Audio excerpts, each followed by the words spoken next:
ఈ రోజే డౌన్లోడ్ చేయండి. మీ ఫేవరెట్ షోస్ చూడండి. ఈ చీర నాకు బాగుందా? ఎవరిచ్చారో తెలుసా? ప్రీతి ఇచ్చింది. నేనేమో నా డ్రెస్సెస్ తెప్పించుకుంటాను అని చెప్పాను. కానీ పెళ్ళైపోయాక చీరలే కట్టాలి, అవే నీకు అందమని చెప్పి ఈ కొత్త చీరలు కూడా ఇచ్చారు. ప్రమీళ, స్నేహ, వంశీ అందరూ నాతో ఇంతకు ముందు ఎలా ఉన్నారో అలాగే సరదాగా ఉన్నారు.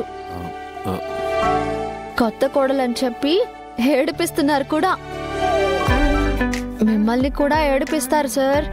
మీరు ఫ్రీగా దొరికారా ఇంకా అంతే, టీజింగ్ చేసేస్తారు. గంగా గంగా వెయిట్, దా ఇట్రా చెప్తాను. కూర్చో కూర్చో. నేను చెప్పేది విను. మనకేదైతే జరిగిందో, ఐ మీన్ ఈ పెళ్ళి, దీన్ని నువ్వు సీరియస్గా తీసుకోకు. నా ఉద్దేశం ఏంటంటే, నేను అసలు అక్కడికి వచ్చింది నిన్ను బాక్సింగ్ కాంపిటీషన్కి తీసుకెళ్ళడానికి. అలాగే అలాంటి రౌడీ ఫెలో చేతిలో నీ జీవితం బలవకూడదని. ఆ రెండూ జరగడానికే నేను నీ మెళ్ళో తాళి కట్టాను. అంతే తప్ప నాకు నీ మీద ఎలాంటి ఉద్దేశం లేదు.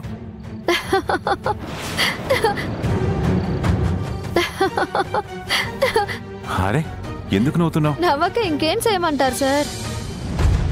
మీరు నన్ను ప్రేమించి ఇష్టపడి నా వెంట పడి నేను వేరే వాళ్ళకి దక్కకూడదనే ఆరాటంతో నన్ను పెళ్లి చేసుకున్నారని నేను అనుకోలేదు. మీరెలాంటి పరిస్థితుల్లో నా మెడలో తాళి కట్టారని నాకు తెలుసు సార్. గుడ్. అంటే నేను నీకు చెప్పింది అర్థమవుతుంది కదా? నేనేమంటున్నానంటే, అది నువ్వు, ఐ మీన్ నిన్ను నా భార్యగా పెద్దమ్మ యాక్సెప్ట్ చేయడం లేదు. అంటే నిన్ను యాక్సెప్ట్ చేయాలని నా ఉద్దేశం కాదు. బట్ మనమిలా ఎలాంటి రిలేషన్ లేకుండా, ఐ మీన్ రిలేషన్ లేదని కాదు, బట్ ఇది ప్రాపర్ రిలేషన్ కాదు.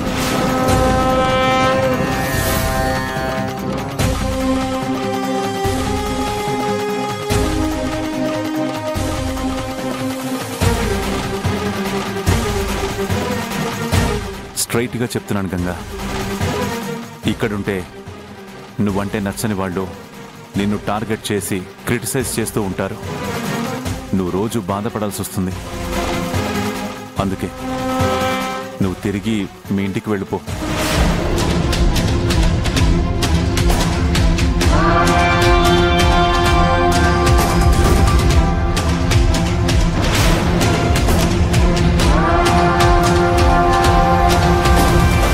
వాళ్ళు నిన్ను అర్థం చేసుకుంటారు. ఎందుకంటే ఇంతకుముందు నువ్వు నథింగ్. ఇప్పుడు నువ్వు నీ కెరియర్లో సక్సెస్ అయ్యావు. నీకు నీ మాటకు ఒక వాల్యూ ఉంది. ఇక నీ జోలికి ఎవరు రారు. నీ కెరియర్కి ఎలాంటి అడ్డంకులు ఉండవు. ఒకవేళ మీ ఇంటికి వెళ్ళడానికి నీకు ఇబ్బంది అనుకుంటే, నువ్వు ఎక్కడ కంఫర్ట్ ఫీల్ అవుతావో అక్కడికి వెళ్ళు.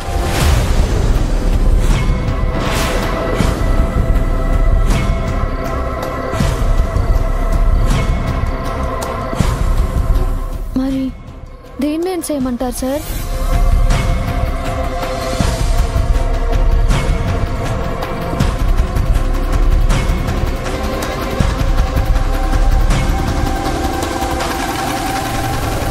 అదే నీకింతసేపు నేను నచ్చ చెప్పడానికి ట్రై చేస్తున్నాను గంగా. ఏం చెప్పాలనుకుంటున్నారు సార్? అనుకోని కారణాల వల్ల మనసులో ఏ ఉద్దేశం లేకుండా కట్టింది తాళి కాదు అని చెప్తారా? పరిస్థితి ఏదైనా కావచ్చు, కారణాలు ఎన్నైనా ఉండొచ్చు. అనుకోని కట్టినా అనుకోకుండా కట్టినా తాళి తాళే.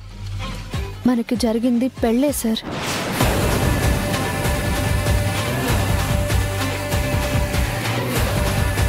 ఇది నా మెడలో ఉండగా నేనిక్కడ కాక ఎక్కడికో వెళ్ళి ఎందుకు ఉండాలి సార్? మా అమ్మ కూడా నా చెయ్యి మీ చేతిలో పెట్టి అప్పగింతలు చేసింది. అంటే నన్ను మీకు అప్పగించింది. మీ భార్యగా నేను నా భర్త దగ్గరే కదా సార్ ఉండాలి. యాక్చువల్గా నేను చెప్పేది నీకు అర్థం కావట్లేదు గంగా. నాకు అర్థం అయింది సార్, కానీ మీకే పెళ్లి అనే బంధం అంటే ఏంటో అర్థం కావడం లేదు.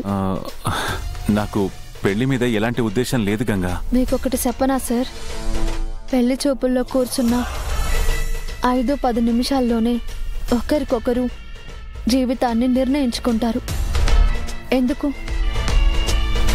ఒకరి మీద ఒకరికి పరిచయం, ప్రేమ ఉండి కాదు కదా. ఒకరికి ఒకరు తోడుగా, నీడగా ఉండగలరనే నమ్మకంతో పెళ్లి చేసుకుంటారు. నా విజయానికి మీరు తోడుగా నిలబడ్డారు. ఇక మీద మీ నీడగా నేనుంటాను. పెళ్లికి నాకు తెలిసిన అర్థం ఇదే సార్.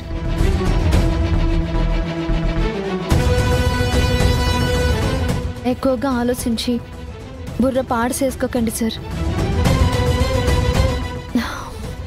నేను అందరి కోసం పాయసం చేశాను, మీరు కూడా తిందురుగాని. పదండి. ఉదయం నుండి భోజనం కూడా తినలేదు కదా, మీకు బాగా ఆకలేస్తూ ఉంటుంది. అందరికీ భోజనం కూడా వడ్డిస్తాను, రండి. అమ్మగారు నన్ను కోడలిగా అంగీకరించకపోయినా పర్వాలేదు సార్. ఇంతకు ముందులా నాతో అభిమానంగా ఉండి నన్ను మీలో ఒకరిగా చూసుకుంటే చాలు. ఆ రోజు కూడా తప్పకుండా వస్తుంది.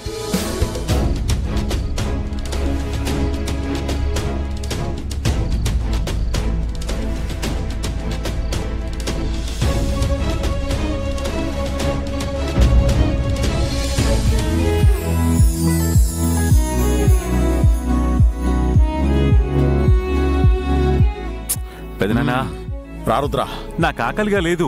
అదే ఆకలేస్తుంది, కూర్చో. మీతో ఒక విషయం మాట్లాడాలి. భోజనం చేసిన తర్వాత మాట్లాడుకుందాం, కూర్చో. అమ్మా ప్రీతి, నువ్వు వడ్డిస్తున్నావేంటి? కొత్త పెళ్లి కూతురు ఎక్కడా? వస్తున్నాను పెద్దోరు, మీరు కూర్చోండి. రా రా రా రా రా. వస్తున్నా పెద్దోరు, మీ అందరి కోసం పాయసం చేసా, తీసుకొస్తున్నా. పాయసం అంట, సూపర్. రా రా రా రా రా. ఇవన్నీ నిన్నెవరు చేయమన్నారు?